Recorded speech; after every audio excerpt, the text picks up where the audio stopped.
Red lights are on. We're rolling? Okay, we're rolling. Okay, we're rolling. Great. Nice to meet you. Nice to meet you. So we're here with Dave LaRue, who I guess a lot of people would mainly know you from the Steve Morse. The Steve Morse a lot band. of things, of course, you did a lot of work, but you've had a long tenure there. Yeah, Steve and I have been together for 30 years now. Sure. Yeah, I started with him when I was 9. No, but I actually started with Steve with the Dixie Dregs. Right. That was my first gig with him, and then the following year he said, "Hey, I'd like to do the trio again. You'd be interested?" And I said, "Let me check my book." Yeah, I'm free. So we started the new version of the Steve Morse band, and then we've been playing together ever since. And now we play together in Flying Colors. Right. Yeah. And who's in the who's in the Flying Colors band? That's Portnoy. Correct. Mike Portnoy's on drums. Yeah. It actually sprung out of one of the guys who works with Flying Colors, Bill Evans. He kind of manages some of the things we do, but he had the idea of getting the Morses together to write. So Neil and Steve got together, and they started writing a tune, and they actually came up with part of what is now Infinite Fire off the first Flying Colors record. Mm-hmm. But once they had gotten together, they said, "Hey, we should do a band around this idea. This is a great idea." And then Steve of course said we should get Dave, and Neil had been working with Mike for a long time, and Mike and I had worked together. Okay. So it kind of was full circle. Everything kind of fit nicely. Fantastic. And so that was the first 4, and we were going to get a lead singer. And Mike knew Casey McPherson, who's the lead singer of Flying Colors, great singer, great musician, great composer, very talented guy. But it's funny because he comes from a different background than the rest of us. So we were wondering, he's going to fit in with all. He had a little more of a traditional, not pop, but sort of straight ahead rock kind of thing. Sure. But he came in and he adds so much to the band. So and then there was the 5 of us. After one meeting, it's like, let's start writing the record, and we proceeded to write the first album. Fantastic. Now let me circle back. When you say Bill Evans, you mean a saxophone player? No. I was going to just wanted to clarify. Yeah, because there's a bunch of Bill Evans. In my life, there's 3 now. The piano player, Bill Evans. Sure. And the sax player, Bill Evans, who I worked with. Okay, nice. I played a bunch of jazz in my life, so I played with him in a band way back in Jersey when I lived in Jersey. Wow.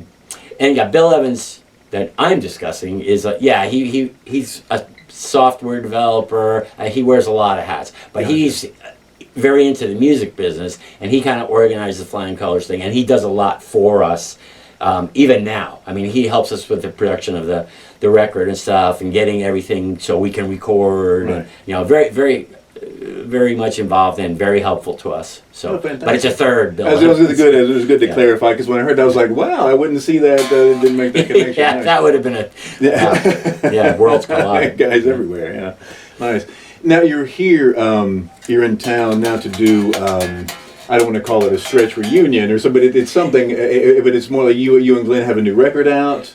Glenn Alexander, for the illicit great guitar player. Mm-hmm. We are in Glenn's basement as we speak. That's great. And you and Glenn have known each other for a long time. A long time, yeah. Mm-hmm. Yeah, I mean, the album is titled LaRue Alexander because we've had this music that we've been working. It's been a good 10 years or so that we track stuff and we put it aside, and then we tried to get a deal. Nobody was interested, and then we ended up just compiling this record, and so we're releasing it under our names to kind of get some buzz. We're kind of trying to morph it to LAX, which is kind of a combination of our names. Right.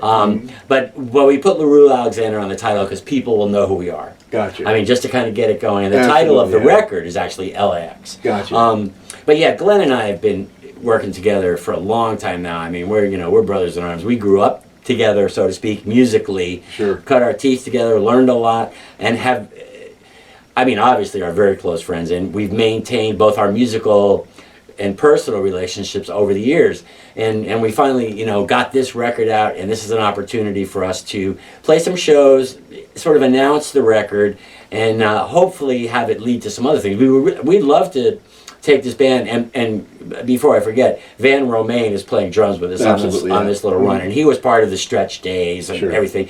Van also plays with me in the Steve Morse band. Right. So I mean, again, a lot of the circles connect, right? Now, how did that happen? So you were the connector through. I want to say, now, excuse me if I'm mistaken, through T. Lavitz. Right. to Steve Morse. Right. Is that right? Yeah. Mhm. And so did you get Van on that gig? On the Steve Morse band? Yeah. Yes. I Okay, did. gotcha. That Yeah. makes sense. Yeah, but that's a funny story too. I mean, so we go back to where I was talking about the Dregs thing, and the following year, Steve calls. Sure. And he says, I'd like to get the trio going. Would you be into it? And of course, what do you say to Steve Morse other than, I'll be right over. Absolutely right. Yeah. But then he said, do you know a drummer? Mm-hmm. And I said, well, the drummer I'm working with, Van Romaine, is great, and he might fit in really good. And he said, is there a way we could play together and kind of check them out? And I said, let me see what I can work out. So Van and I, we were actually playing in a couple different bands, I think, at that time. There was a club in New Jersey, and I was living in New Jersey. Where we sit. I keep pointing north, but it's not. This is New Jersey right here. This is Central Jersey. So Central. there was a club we were playing, and I actually asked the owner. I said, "Could we borrow the stage for an afternoon?" Mm-hmm. And Steve was on tour with Kansas. Okay. So I worked it out with the club owner. Van went and set up his drums. I picked up Steve at his hotel from the Kansas gig in New York. I think it was New York. I know we went to Philly. But anyway, drove him to the venue, and there was a bass. Rigs were set. I had rigs set up for us and everything. Van was ready to go. So I picked him up. We drove to the venue. We played for like an hour, and he said, okay, let's go. And then we got in the car, and I drove him to his gig in Philly. Nice. So yeah, that's how that all happened. That was a fun afternoon. I mean, Van, of course, is one of those guys.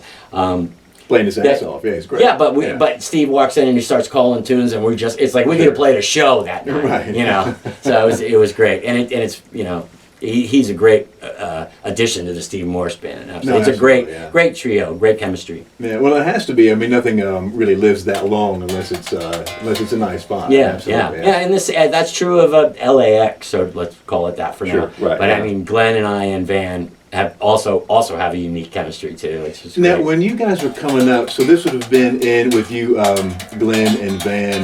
That was the early mid '80s. Yeah, I think so. Right? Yeah. And so, what was what was your because if I recall that time, and I was very young then, 9. Were you guys inspired by like the Shrapnel universe and that kind of thing? A little bit. What were your ideas there going? Yeah, actually, of course, we're influenced by that. Sure. And of course, and since then, I've had the pleasure of being in bands with Tony McAlpine and some of those other guys. Sure. So yeah, I've worked with a lot of great guitar players, but. Right. That was less of an influence on us than maybe, especially speaking for Glenn, which I probably shouldn't do, but I think everybody knows. I mean, Alan Holdsworth was a huge influence on him, and we were all very influenced by that. Right. I was a Weather Report guy. I loved Jocko, and so Weather Report kind of crept in. Holdsworth kind of crept in. Sure.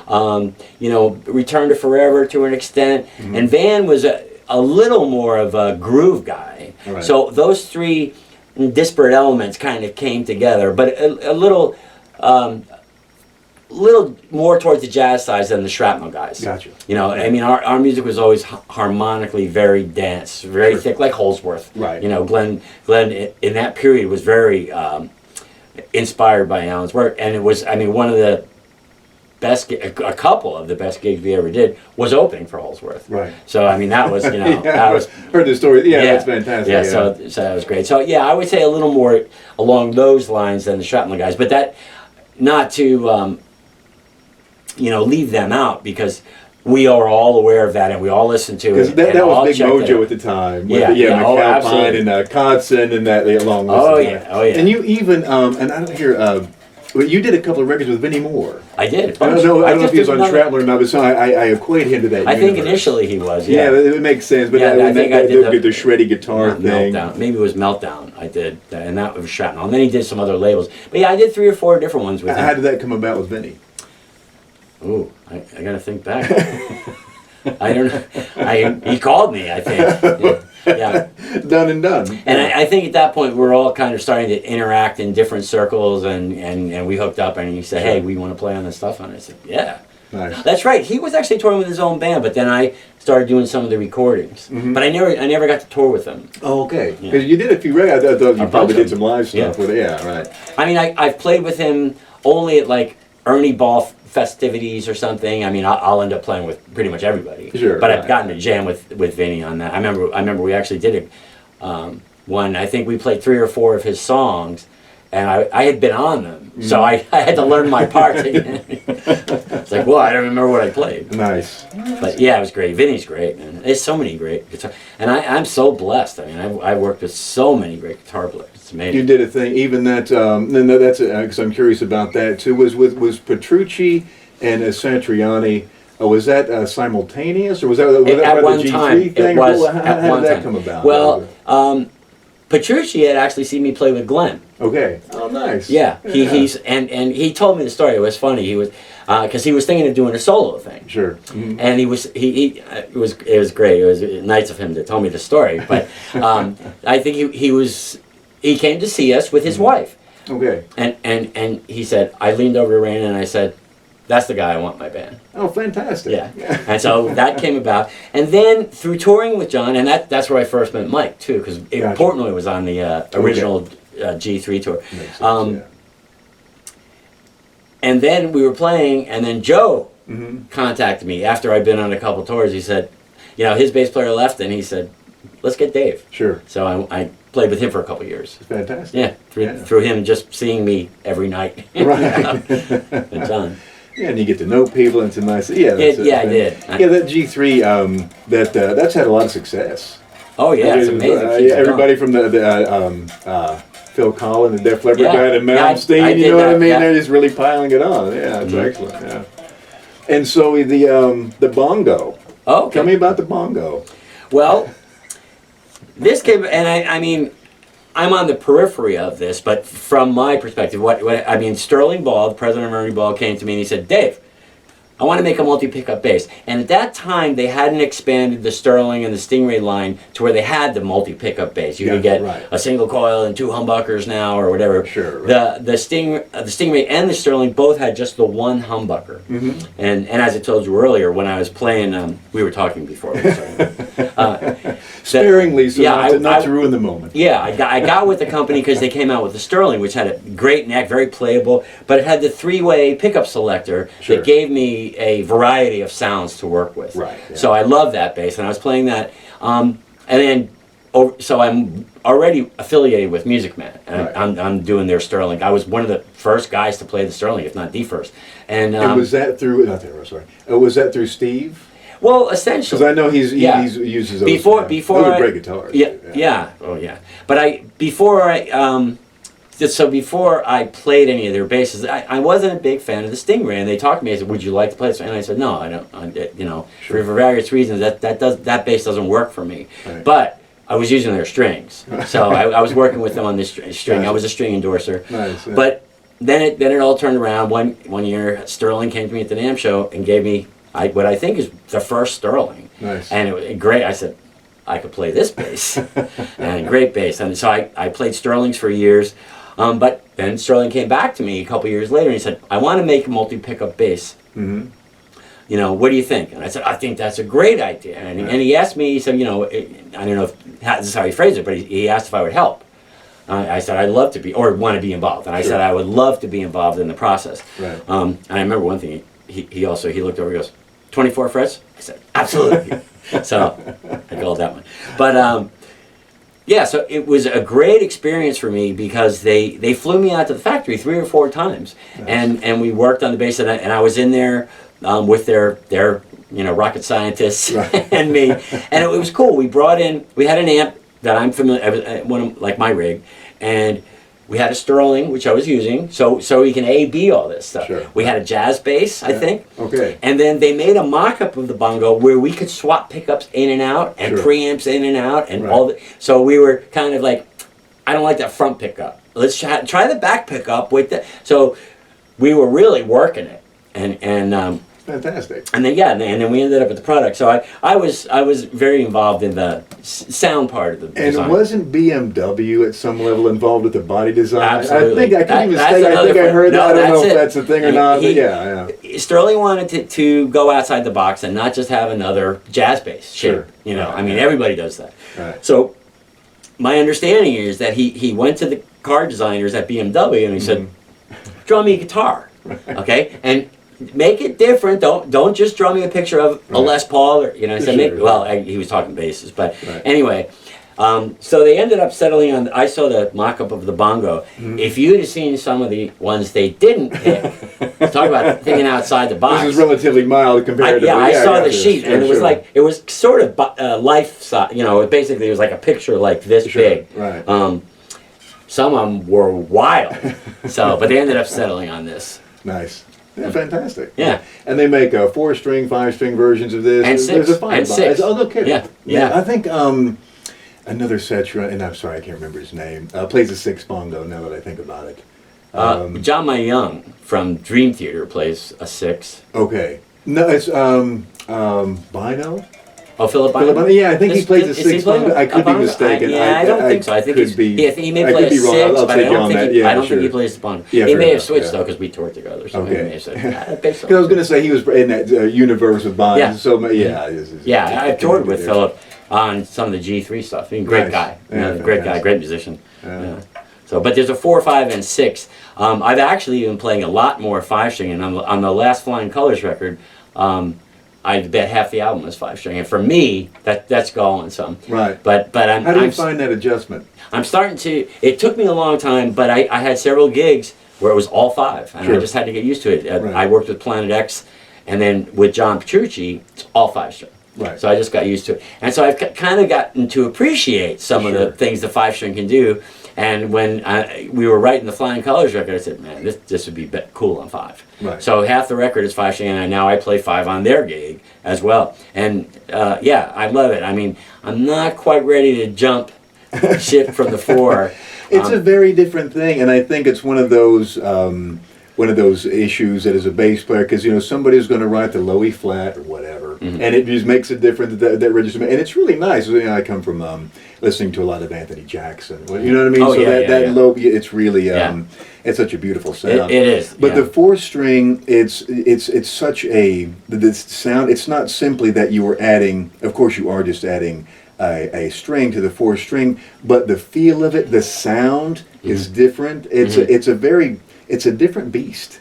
The comfort in playing, it's not just like, here's whatever, and it's absolutely. You can get used to it, you can find it, but it's a real adjustment. And there's something about the comfort of the 4. So I was curious how you like the 5 and how that was coming along there. Yeah, there are certain things that I do. So, like, I may cut a song on 5-string, and then the solo I play 4 because I'm probably not going to be down here doing a lot of stuff anyway. Sure, but if I want to rip more readily, it's a 4-string. I just grab this guy. That makes sense. And now we were talking a little bit earlier, so I'll bring this up again, and not to step on what strings do you use, because it's all different. But it is in terms of playability and sound. The difference between a very heavy set of flat wound labellas and a very light set of round. It's a different thing. It's a different feel. It's a different sound. It's not a marginal. It's not a marginal thing. No, it's a conceptual thing too. Right, it's what you're trying to achieve. Sure. Like heavy flat wound strings and a high action and the thick sounding bass are great for some things. Sure. That is not something I ever do.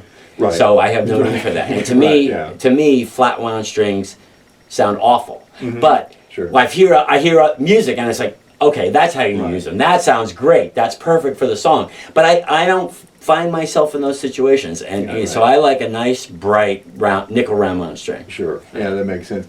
And you lean toward a relatively light gauge for playability reasons, tone reasons, a combination of those things. Well, it's not tone, although I've A-B'd a million times now, and I use the lighter set of Ernie ball strings, and I don't feel that I'm compromising tone at all. Sure. These strings sound great.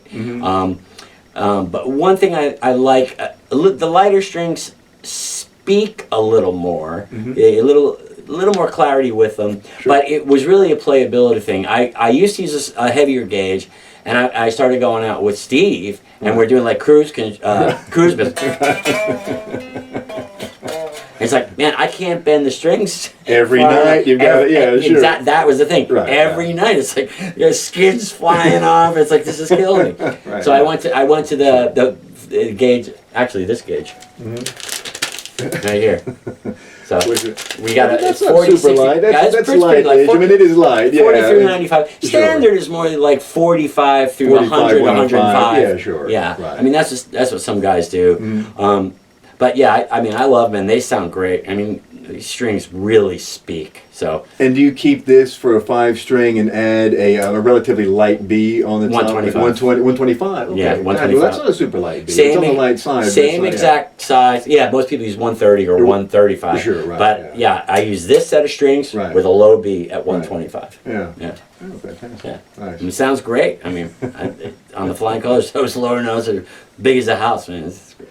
And you've got, now you say you're coming back here to do some Flying Colors, some live stuff soon? Yeah, we have be in the greater tri-state area? Well, actually, I fly home Thursday morning. We're playing the Iridium in New York tomorrow night. And I fly home the next morning, Thursday. And then I fly back Monday to play the Sony Theater with Flying Colors. Oh, in New York. so that is next Monday. Next Monday. Oh, no kidding. I'm only going to be home for like 2.5 days.